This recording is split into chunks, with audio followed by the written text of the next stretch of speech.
صل على سيدنا ومولانا محمد وبارك وسلم صلاة وسلام عليك يا رسول الله صلى الله تعالى عليه وسلم. أعوذ بالله من الشيطان الرجيم. بسم الله الرحمن الرحيم. قل لا أملك لنفسي نفعا ولا ضرا إلا ما شاء الله ولو كنت أعلم الغيب لاستكثرت من الخير وما مسني السوء إن أنا إلا نذير وبشير لقوم يؤمنون. تم فرماؤ میں اپنی جان کے بھلے برے کا خود مختار نہیں مگر جو اللہ چاہے، اور اگر میں غیب جان لیا کرتا تو یوں ہوتا کہ میں نے بہت بھلائی جمع کر لی اور مجھے کوئی برائی نہ پہنچی. میں تو یہی ڈر اور خوشی سنانے والا ہوں انہیں جو ایمان رکھتے ہیں.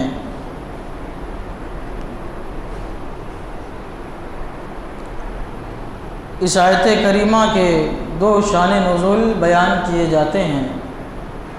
یہ آیت کریمہ کب نازل ہوئی؟ امام کلبی رحمۃ اللہ علیہ فرماتے ہیں کہ کفار مکہ حضور صلی اللہ تعالیٰ علیہ وسلم کی بارگاہ میں آئے تاجر لوگ اور کہنے لگے، حضور آپ اللہ کے سچے نبی ہیں اور آپ کو علم غیب ہے، تو آپ ہمیں پہلے ہی یہ بتا دیا کیجئے کہ کون سی چیز سستی ہونے والی ہے، کون سی چیز مہنگے ہونے والی ہے، تاکہ ہم پہلے سے ہی معلوم کر کے خوب تجارت میں نفع حاصل کر سکیں. اور یہ بھی بتا دیجئے کہ کب قحط آئے گا، کب ارزانی آئے گی، تاکہ قحط آنے سے پہلے ہم ارزانی کی جگہوں پہ چلے جایا کریں، قحط والی جگہ کو چھوڑ کر. تب یہ آیت کریمہ نازل ہوئی. اور ایک روایت میں یہ آتا ہے، غزوہ بنی مصطلق سے جب حضور صلی اللہ تعالی علیہ وسلم واپس ہو رہے تھے، راستے میں نماز ادا کی جا رہی تھی تو طوفان آیا، آندھی طوفان. تو اس میں جانور بدک گئے، ادھر ادھر منتشر ہو گئے، بھاگ گئے. جو لوگ نماز پڑھ رہے تھے ان کے جانور جو اونٹ گھوڑے تھے سب بھاگ گئے. بھاگنے کے بعد نماز جب ختم ہوئی، حضور صلی اللہ تعالی علیہ وسلم نے ارشاد فرمایا کہ مدینہ میں رفاعہ کا انتقال ہو گیا، رفاعہ مر گیا ہے. تو جو منافقین تھے ان کو بہت صدمہ ہوا کہ انہی کی جماعت میں سے تھا. اس کے بعد حضور صلی اللہ تعالی علیہ وسلم نے صحابہ کرام سے فرمایا کہ ہماری اونٹنی کہاں ہے، کوئی ہماری اونٹنی دیکھے، تلاش کر کے لائے. تو یہ منافقین کو بہانا چاہیے ہوتا تھا. تو ان کا جو سردار تھا منافقوں کا عبداللہ بن ابی، اس نے کہا کہ یہ نبی کی الگ شان ہے، عجیب و غریب شان ہے، یہاں بیٹھ کے مدینے کے حالات بتا رہے کہ مدینے میں کون مر گیا، اور لیکن ان کی اونٹنی گم ہو گئی اور ان کو پتہ نہیں ہے کہ کہاں ہے ان کی اونٹنی. یہ اس نے طنز کیا اور یہ خبر حضور صلی اللہ تعالی علیہ وسلم کو پہنچی.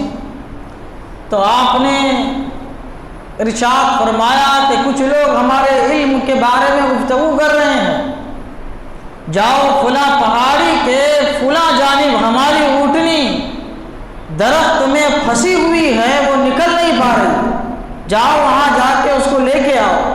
صحابہ کرام جب گئے تو جو جگہ حضور صلی اللہ تعالی علیہ وسلم نے بتائی تھی اور جو کیفیت بتائی تھی اسی جگہ اسی کیفیت کے ساتھ آپ کی اونٹنی مل گئی.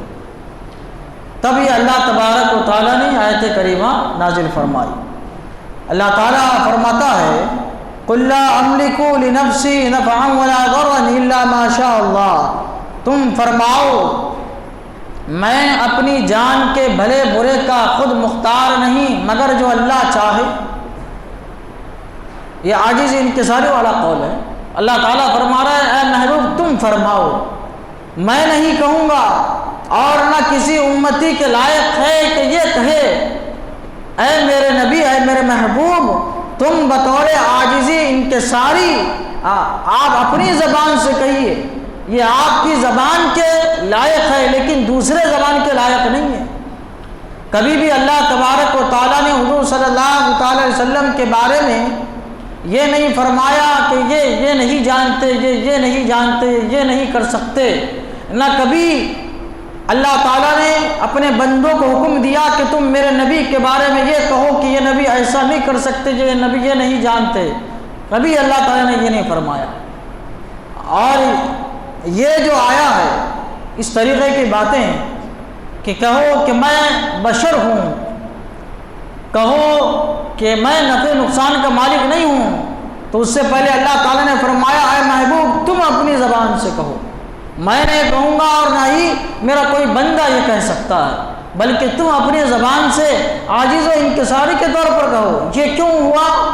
اس لیے ہوا کہ جب حضور صلی اللہ تعالی علیہ وسلم کا علم غیب ظاہر ہوا، جب آپ کے کمالات ظاہر ہوتے، خصائص ظاہر ہوتے، تو حضرت عیسیٰ علیہ السلام کو دیکھ کے لوگوں نے آپ کے معجزات کو دیکھ کے کہا تھا کہ یہ ابن اللہ ہے، یہ اللہ تعالیٰ کے بیٹے ہیں، اللہ تعالیٰ کے برابر شریک کر دیا تھا۔ کہیں ایسا نہ ہو کہ میرے محبوب کے کمالات تو سارے انبیاء سے بلند ہے، اکمل ہے، سارے معجزات میں نے کمالات میرے محبوب کو عطا کر دیے، لوگ دیکھ کے یہ نہ کہہ اٹھے کہ یہی کیا ہے، خدا ہے۔ اس لیے حضور صلی اللہ تعالی وسلم کی زبانی یہ آپ ہی کے ذریعے کہلایا گیا، نہ اللہ تعالیٰ نے فرمایا، نہ اللہ تعالیٰ نے کسی بندے کو کہا کہ تو یہ کہے، بلکہ خود حضور صلی اللہ علیہ وسلم کے زبانی یہ کہلایا گیا۔ تو اللہ تعالیٰ فرماتا ہے قل، اے محبوب تم فرماؤ، لا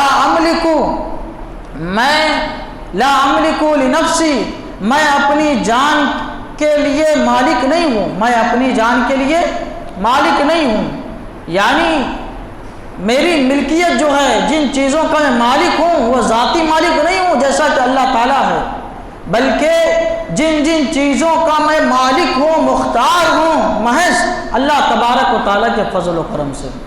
اللہ تبارک و تعالیٰ نے مجھے ملکیت عطا فرمائی اس لیے مالک ہوں، یا پھر یہ ہے کہ میں اپنی جان کے لیے مالک نہیں ہوں، مطلب اللہ تعالیٰ کے مقابلے میں میری ملکیت کچھ نہیں ہے۔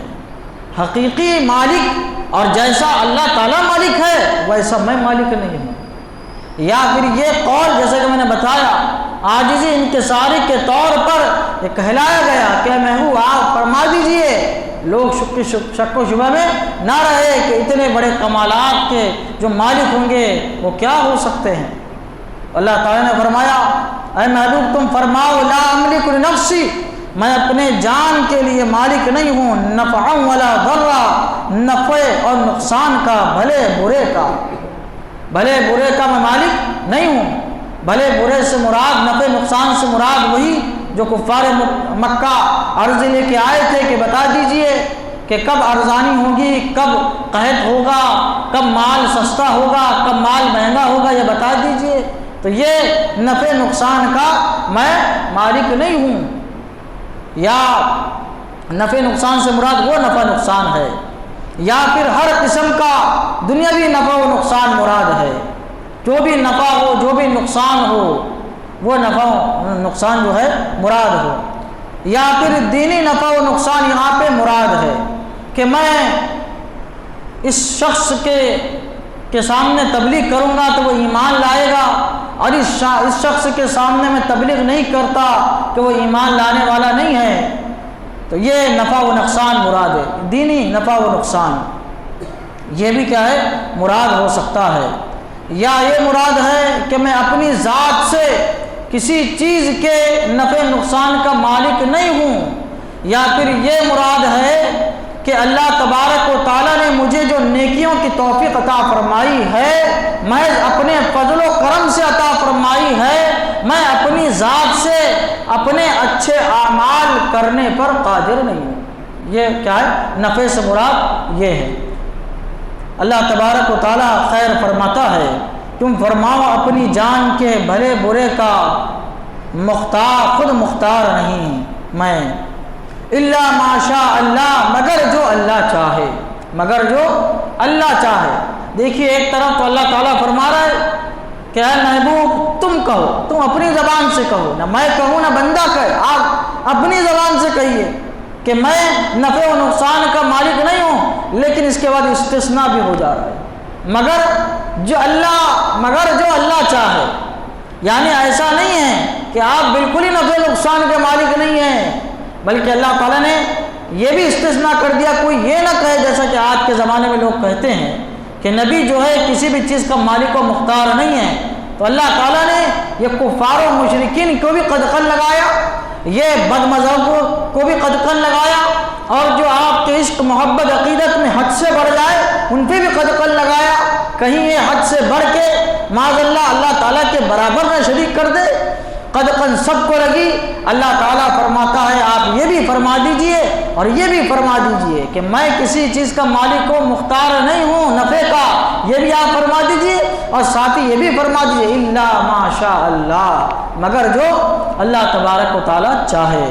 ہمارے حضور صلی اللہ تعالیٰ علیہ وسلم کو اللہ تبارک و تعالیٰ نے اپنے فضل و کرم سے بہت ساری چیزوں کا مالک و مختار بنایا۔ اللہ کے نبی صلی اللہ تعالیٰ علیہ وسلم ارشاد فرماتے ہیں اللہ تعالیٰ نے مجھے زمین کے خزانوں کی کنجیاں عطا فرما دی۔ اللہ کے نبی صلی اللہ تعالیٰ علیہ وسلم فرماتے ہیں میں اگر چاہوں تو یہ پہاڑ سونا بن جائے اور میرے پیچھے جو ہے وہ چلا کرے۔ اللہ تبارک و تعالیٰ نے ایسی بہت ساری آیتوں میں بھی ذکر ہے کہ اللہ تعالیٰ نے آپ کو مالک و مختار بنایا ہے۔ اللہ تعالیٰ کی بارگاہ میں دعا ہے قرآن شریف سیکھنے سمجھنے اور اس کے مطابق ہم سب کو اپنی زندگی گزارنے کی توفیق عطا فرمائے۔ اشہد ان لا الہ الا اللہ واشہد ان محمدا عبدہ ورسولہ وصلی اللہ تعالی علی سیدنا محمد وعلی آلہ وصحبہ برحمتک یا رب۔